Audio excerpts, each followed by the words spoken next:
ইমাম মালিক রহমতুল্লাহ আলাইহি। ইমাম মালিক রহমতুল্লাহ আলাইহি 93 হিজরিতে মদিনায় জন্মগ্রহণ করেন।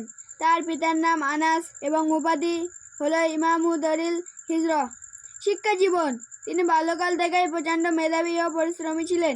তিনি দ্বীনি শিক্ষার প্রতি খুব আগ্রহী ছিলেন।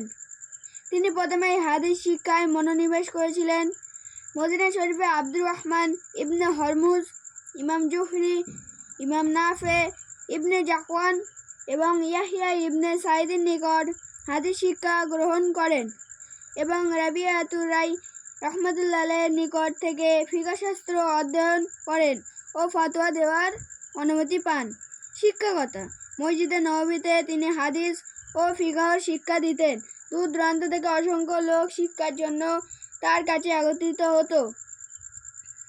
তার কয়েকজন বিখ্যাত ছাত্র হলেন আবু তাম্মাম, আব্দুল আজিজ, মুগিরাহ ইবনে আব্দুর রহমান, ইমাম আবু ইউসুফ, আবদুল্লাহ ইবনে মুবারক, ইমাম শাফেরি প্রমুখ। ব্যক্তিত্ব। ইমাম মালিক রহমতুল্লাহ আলাইহি ছিলেন মুহাদ্দিস, ফকিহ ও মুজতাহিদ। তিনি প্রতি রাতে নবীজিকে স্বপ্নে দেখতে পেতেন। হাদিস পাঠদানের আগে তিনি গোসল করতেন, পরিষ্কার পোশাক পরতেন এবং সুগন্ধি লাগাতেন। তিনি 50 বছর ধরে শিক্ষা ও ফতোয়া দানের কাজে অতিবাহিত করেছিলেন।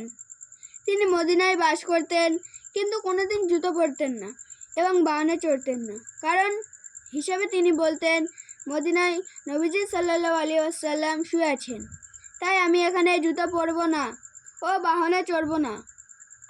তার কিতাব। ইমাম মালিক রহমতুল্লাহ আলাইহি বহু কিতাব লিখেছেন।